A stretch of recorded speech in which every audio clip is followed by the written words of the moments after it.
In this video, we're going to look at 3 chords that you've probably been told to learn, but played on their own might not sound that good, and you might have wondered when you'd ever use them. But the cool thing is that all these chords can sound amazing when actually used in music as part of a chord progression. So that's what I want to show you. The first chord is a diminished chord, which on its own sounds like this. It's a bit tense and unstable. You might not think it sounds that good, but we can use that tension to create some drama and help pull us to the next chord. We quite often use these to pull to a chord a half step above the diminished chord, like that. So B diminished, up a half step to C in that example. So they might not sound that good straight out the gate, but we can make them sound good in a chord progression.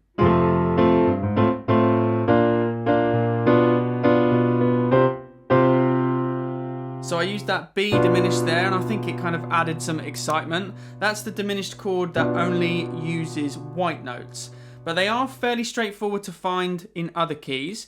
If you just imagine a minor chord, so there's a C minor, for example, you look at the top note, the 5th, and you just lower it by a half step.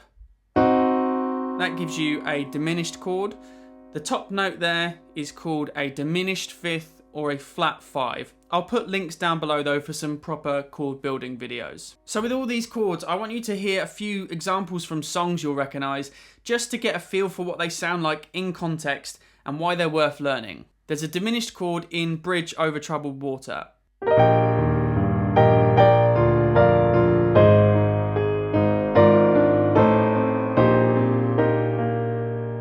Did you hear it? It was in this bit.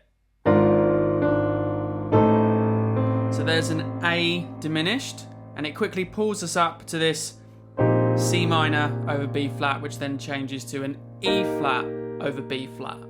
But don't worry if some of those chord names or any theory doesn't make sense at the moment. This video is really just focusing on hearing what some of these chords can do. Diminished chords are often used like this as a passing chord with these ascending half steps in the bass, kind of like what I played earlier, to pull us somewhere else. And a very similar thing happens in the verse to You've Got a Friend in Me from Toy Story.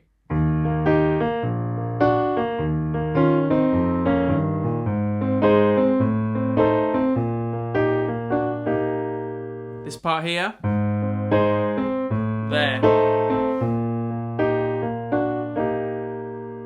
So they're often used in ascending movements, but one of my favourite songs of all time is Life on Mars, and that uses a diminished chord in a descending pattern.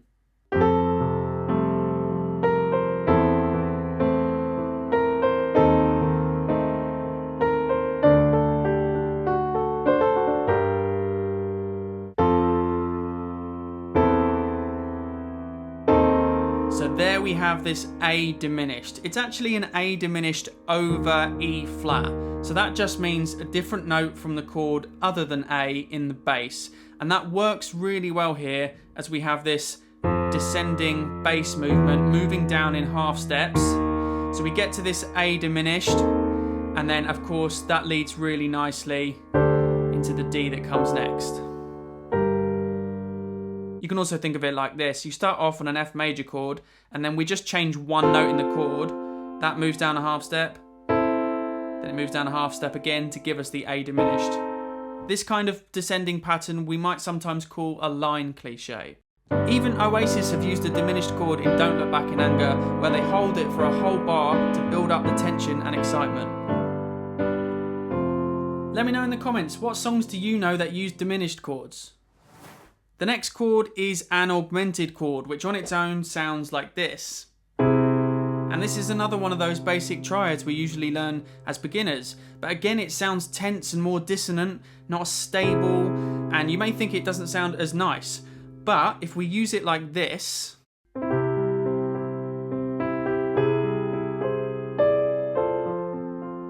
you can hear how we might be able to use it to create a more interesting sound. To build an augmented chord, just imagine a regular major chord, this is C major, and then raise the 5th by a half step. This gives you a sharp or augmented 5th instead of the perfect 5th. Again, there's proper chord building videos linked below. Coming back to Life on Mars again, Bowie uses augmented chords in the pre-chorus, and I think this helps make the song sound as epic as it does.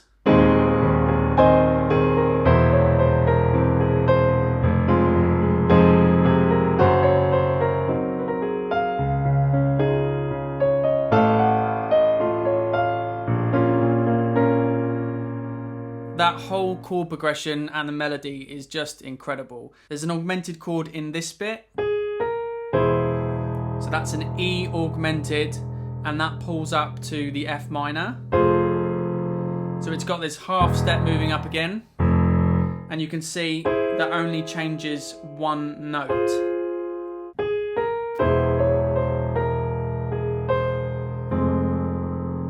And the other one works the same way. We've got A augmented, and that pulls up to B flat minor. David Bowie must like augmented chords because he's used another one in Lady Stardust, but this time in a descending pattern.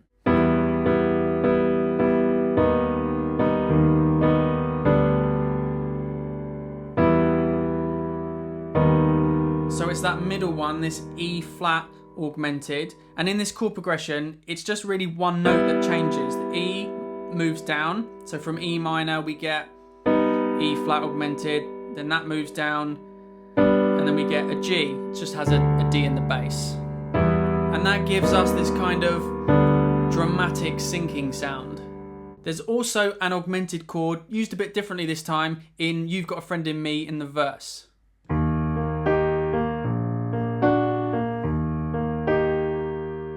So we've got a B flat augmented there, and that's actually chord number 5 in the key of E flat, which that song's in.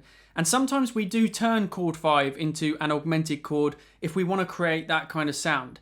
I'll show you that in C major as it's a bit clearer to see. So in the key of C major, 1, 2, 3, 4, 5. Fifth note is G.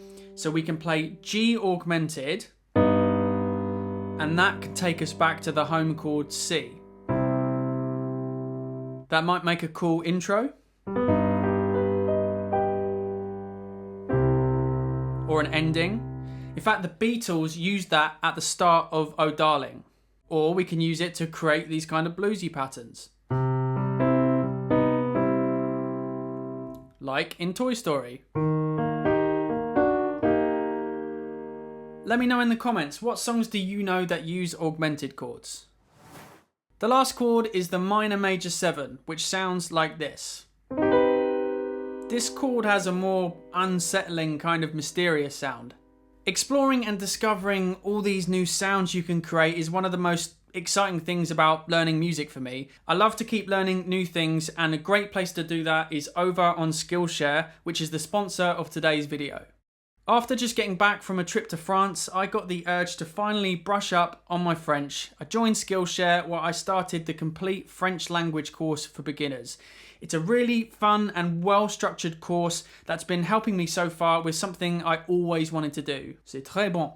Skillshare is an online learning community with thousands of classes for anyone to explore in all kinds of topics, from photography to art to music to business skills. As well as taking part in the French course for myself, I've also got my eye on some of the Photoshop courses, as currently my Photoshop skills, which I need for things like YouTube thumbnails, are pretty basic. So this is a great place to level up any skills that you may need for work. If you want to join today and discover something new, the first 1,000 people to use the link below will get a 1-month free trial of Skillshare.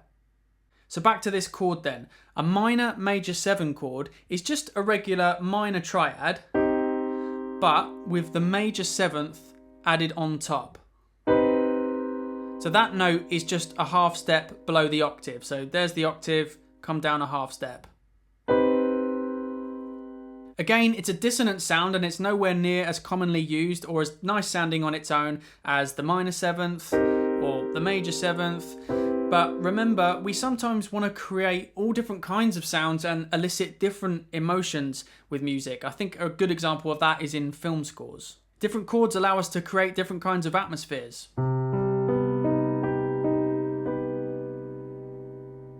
In fact, if we just add on one more note on top of this chord, we can create that James Bond sound.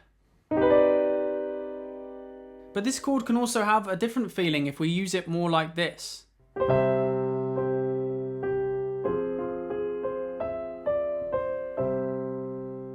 There was an F minor major 7 in there. There's a beginner piece I sometimes teach to students called C Mist, which uses that sound.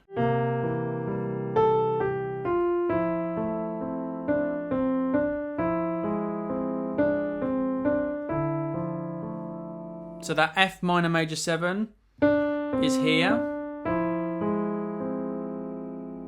To learn more about chords, I have a PDF linked below, which is a really handy reference for building chords, different types of chords, and you can check out some of the other videos in the description as well. And don't forget to check out Skillshare. The first 1,000 people to use the link below will get a 1-month trial completely free. Thanks for watching.